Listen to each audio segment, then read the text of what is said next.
হাত পা ধুয়ে সুন্দরভাবে উপাসনাদি করে যেসব উপাসনা কর্মগুলো আছে সেগুলো করে নিয়ে, নিত্যকর্মগুলি করে নিয়ে তারপর সংকল্প করতে হবে। সংকল্প বাক্যটি এইরূপ হবে, বলা হচ্ছে বিষ্ণু নম কিংবা বিষ্ণুরম তৎসদদ্দ।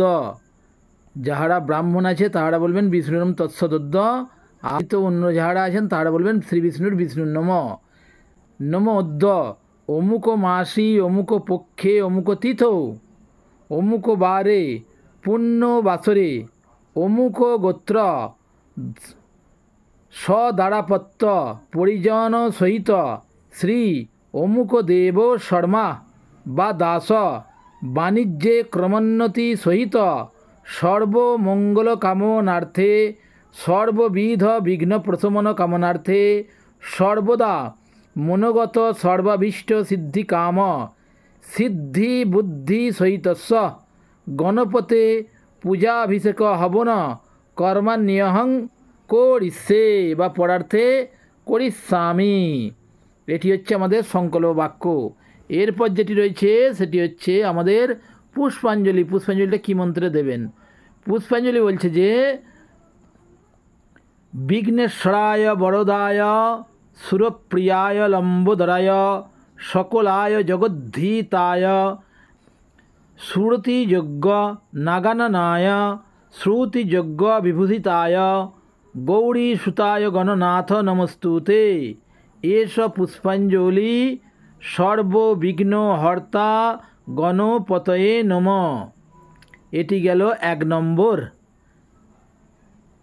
দ্বিতীয়, ভক্তার্থী না সনপরায় গণেশ্বরায় সর্বেশ্বরায় শুভদায় সুরেশ্বরায় বিদ্যাধরায় বিকটায় চ বামনায় ভক্ত প্রসন্ন বরদায় নমো নমস্তে।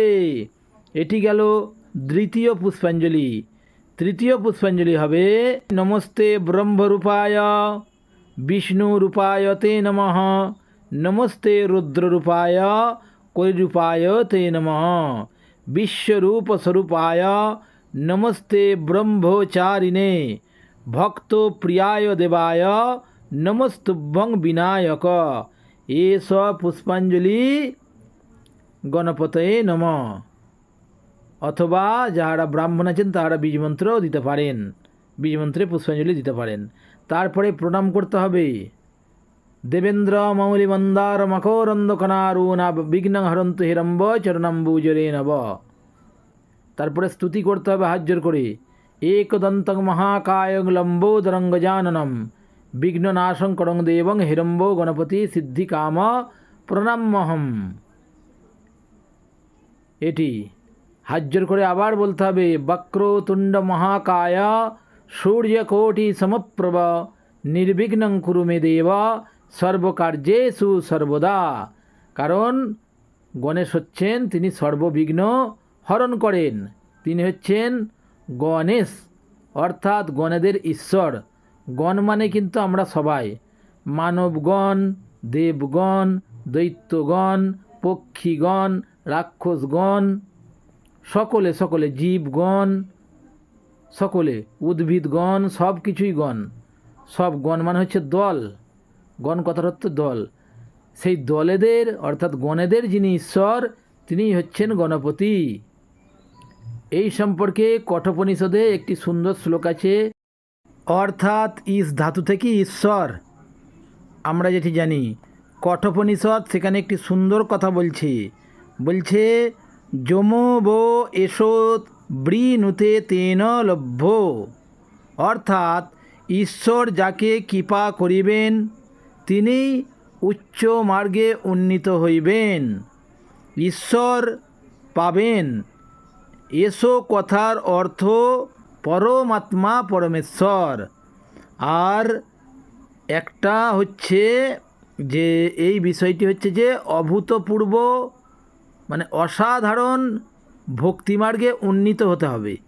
অসাধারণ ভক্তিমার্গে প্রকট যিনি, ঈশ্বর ব্যতীত যাহার কোনো চিন্তা নাই, কোনো ভাবনা নাই, কেবল ঈশ্বরকেই চিন্তা করেন, তিনি ঈশ্বরকে লাভ করেন।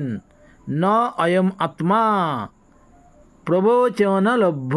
এটি হচ্ছে আমাদের যেটা বলছে যে কঠোপনিষদের দ্বিতীয় বল্লের মন্ত্র, অর্থাৎ গণপতি হচ্ছেন স্বয়ং ঈশ্বর। ওই জন্যেই ইস ধাতু থেকে এসে গণেশ, ওই জন্যই বলা হচ্ছে।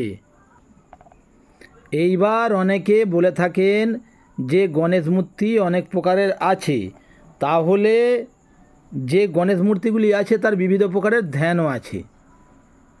আমাদের গৃহদের পক্ষে, যারা গৃহস্থ রয়েছেন তাহাদের পক্ষে যেটি বিশেষভাবে প্রযোজ্য সেটি হচ্ছে বাম দিকে সুরলা গণেশ, তাহার নাম হচ্ছে মঙ্গলমূর্তি।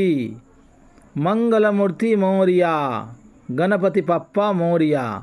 এবং ডান দিকে যে সুর বিশিষ্ট গণেশ আছে তার নাম হচ্ছে সিদ্ধি বিনায়ক। অর্থাৎ আমাদের যে গৃহস্থরা রয়েছে তাদের কাছে মঙ্গলমূর্তি গণেশ সর্বদা পূজ্য, সিদ্ধিবিনায়কও পূজ্য। কেউ যদি সিদ্ধিবিনায়ক আনেন সেটিও পূজ্য, বাড়িতে নিয়ে এসেছেন সেটিও সর্বদা পূজ্য, সেখানেও আপনি সিদ্ধি পাবেন। কারণ শিবপুরাণের জ্ঞান সংহিতায় একটি বচন বলা হচ্ছে এতস্মিনন্তরে তত্র বিশ্বরূপ সুতে উভে সিদ্ধি বুদ্ধি ইতি খ্যাতে সর্বাঙ্গ সুন্দর শুভে তাভ্যাঞ্চৈব গণেশস্য বিবাহং চক্রতুর্মূর্ধা। অর্থাৎ শ্রী গণেশের দুই পত্নীর নাম সিদ্ধি ও বুদ্ধি। ক্রিয়তঞ্চৈব কালেন তস্য পুত্র বভূত সিদ্ধৈ লক্ষ্মী তথা বুদ্ধি লাভ পরমশোভনে। অর্থাৎ গণেশ হলেন সিদ্ধি ও বুদ্ধির কর্তা, এই কারণেই সিদ্ধি ও বুদ্ধি তার পত্নী। সিদ্ধির পুত্রের নাম হচ্ছে লক্ষ্য, আর বুদ্ধির পুত্রের নাম হচ্ছে লাভ। অর্থাৎ লক্ষ্য ঠিক রাখতে হবে, তবেই লাভ আসবে। লক্ষ্য থেকেই লক্ষ্মীর আগমন, এইরূপ বুঝতে হবে। আরও বলা হচ্ছে বসুন্ধরা দদৌ তস্मै বাহনায় চ মূষিকম।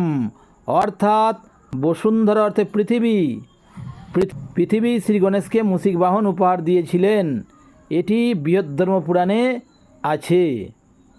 তাছাড়া আরও একটি সুন্দর কাহিনী আছে, এই যে বললাম যে লক্ষ্য থেকেই লক্ষ্মীর আগমন গণেশ পূজায়, এই সম্পর্কে সুন্দর কাহিনীটি এইরূপ।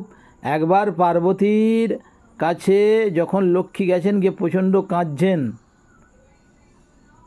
কাঁদছেন, তখন পার্বতী বলছে যে তুমি অত কাঁদছো কেন, ক্রন্দন করছো কেন? বললাম আমাকে শ্রী বিষ্ণু বলেছে, আমি শ্রী বিষ্ণুকে বলেছি আমি জগতের তো সবথেকে ধনী ব্যক্তি, মানে সবথেকে সমস্ত ধন আমার কাছে রয়েছে, ধন সম্পদ সব কিছু আমার কাছে রয়েছে, বৈভব সব কিছু আমার কাছে রয়েছে, তা আমার তুলনায় আর কেউ নাই। তখন শ্রী বিষ্ণু বলল যে যেটা প্রধান, নারীদের ক্ষেত্রে যেটা প্রধান সেটি হচ্ছে মা ডাক শোনা, তুমি এখনও মাই হতে পারোনি। তখন পার্বতী বলল যে তোমাকে কোনো দুঃখ করতে হবে না, তুমি গণেশকে পুত্ররূপে তুমি লাভ করবে। দত্তক পুত্র যে আমরা পাই ওইখান থেকেই আমাদের এই বিষয়টি এসেছে, যার জন্য দেখবেন যে লক্ষ্মী এবং গণেশ এই বছরের প্রথমে যখন নূতন খাতা হয় তখন একসঙ্গে পূজিত হয়, ঠিক এই কারণে। কারণ এক প্রকার গণেশ হচ্ছে লক্ষ্মীর পুত্ররূপেও স্বীকৃত একটি ক্ষেত্রে। পৌরাণিক ঘটনার অনেক ভিন্নতা আছে, অনেক রকমের ঘটনা আছে, সেগুলি এক একটা জায়গায় এক একটি তাৎপর্য রয়েছে, স্থান কাল পাত্র বিশেষে তাৎপর্য রয়েছে। সকলে ভালো থাকবেন, নমস্কার নেবেন। চ্যানেলটি ভালো লাগলে অবশ্যই সাবস্ক্রাইব করবেন, নোটিফিকেশন অল করে দেবেন। যারা সাবস্ক্রাইব করেছেন তাদেরকে অসংখ্য ধন্যবাদ। লাইক করবেন, শেয়ার করবেন এবং কমেন্টের মাধ্যমে আপনারা আপনাদের অমূল্য মন্তব্য অবশ্যই জানাবেন। নমস্কার।